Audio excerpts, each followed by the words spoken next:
Can Defect win without orbs? The rules of the challenge are, you channel an orb, you lose. So that means goodbye starter relic, we start with 2 additional cursors, and oh yeah, we're cranking the difficulty all the way up. So how is the orb character meant to win without orbs?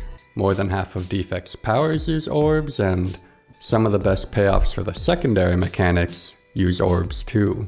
In my first run, I gambled on colorless cards at the whale, but even discovery is worse here because sometimes this happens. My first card reward gave Feral, get used to seeing this card, and we got to pull off a mild Feral discovery combo. But we also saw the difficulty of this challenge. Normally this would be an easy lethal, but instead we're taking 15. Then we found another Feral combo piece. Splash Feral, I think is like actually good. What if I get eels? We just splash it out. Nope. Okay. Alright, here's the combo. They made it kinder.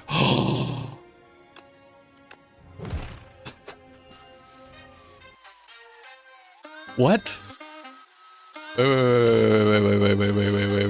what? Yeah, but the card says exhaust on it. Alright. What's happening? Alright, we do this first. 7 spell. What if you get the eels, they said? This, right? Okay, so that's just how Feral works. We headed to the waterfall giant where our good luck came to an end. Discover bricked, and Splash didn't give much either. Flechettes tried to save us, but we were drawing dead against the bomb. Our first run had offense, but without access to frost orbs, we didn't have a block engine.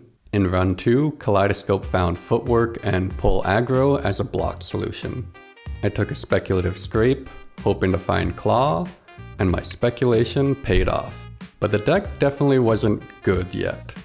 With Lagavulin looming large, we needed to find a boss solution. Feral was back on the team. Lagavulin debuffed us twice, but Claw kept scaling. Not this, not this. Not quadcast. Act 2 was rough. I totally bricked on my skill pot. Oh my god. In total I took 39 damage to Louse Progenitor, then died to the worms. This thing is dead, so... Okay, so what do we need? Run 3 started with a floor 1 genetic algorithm, a billion points of chip damage, and somehow, another Feral. Alright, give me my claw now. Thank you. Turbo. The problem I have with Turbo is we have like 4 dead cards in our deck. So a lot of times we can't even spend our energy. I thought Feral would be the nuts for this challenge, but here we were dead to Berdanis on turn 4. 12 damage short.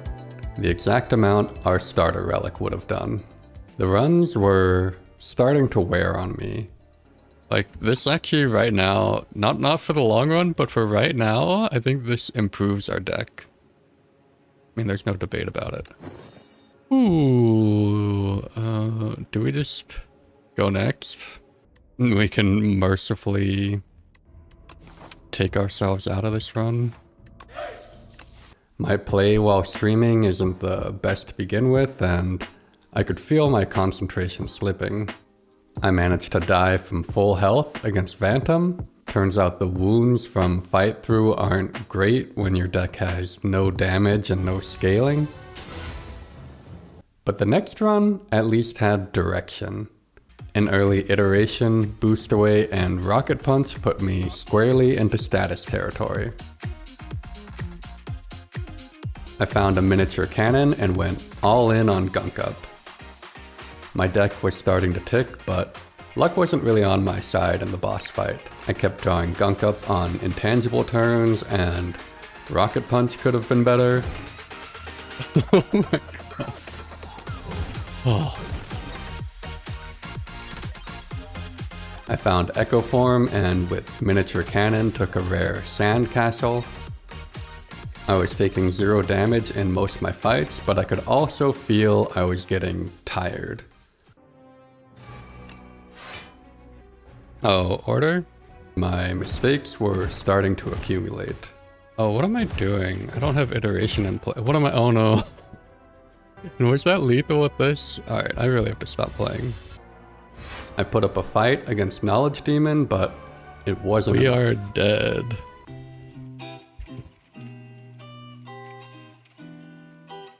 Oh, I didn't stop streaming? This was the first run that made the challenge feel possible, but I knew something worse. A better player wins that run. So I stopped, took a few days off, and came back fresh. And the better player was me. I was more determined and more analytical. Why had I been so set on feral and zero-cost cards being the answer? Zero-cost cards are great with card draw, but our deck starts with 3 dead cards. If anything, we have negative card draw. Didn't we want denser, more expensive cards? So I opened myself up to new solutions and took Uproar for the first time. Pocket Watch was a great hit, but I'd drown in infections if I didn't split Frog Parasite by turn 3. Uproar delivered, and so did our card rewards.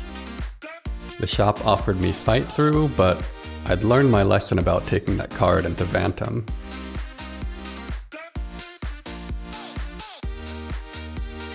We crushed Phantom and took Adaptive Strike as another meaty Uproar target.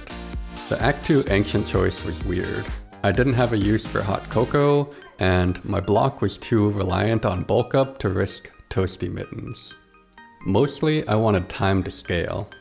If you didn't know, not only does the Golden Compass push the elites to the back of the act, it also makes the act 2 floors longer. The stronger I could be heading into the Knowledge Demon rematch, the better.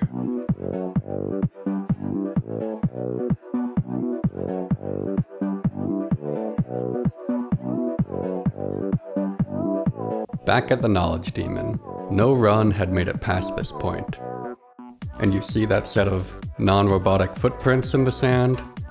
Those were the times Feral carried me.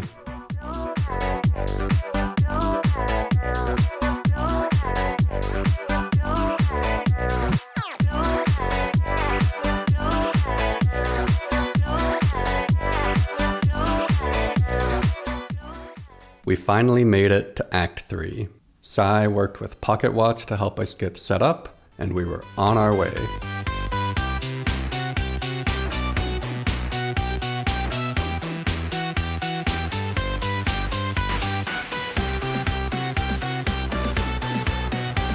So far we've only taken damage to the bridge event.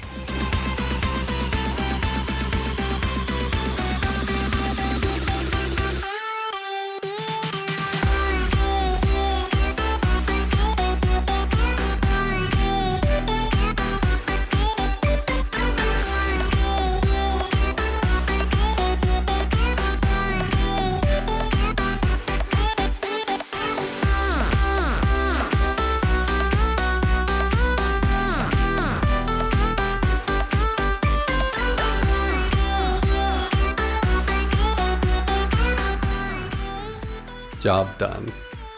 Maybe Defect doesn't need orbs. Maybe it just needs a hand.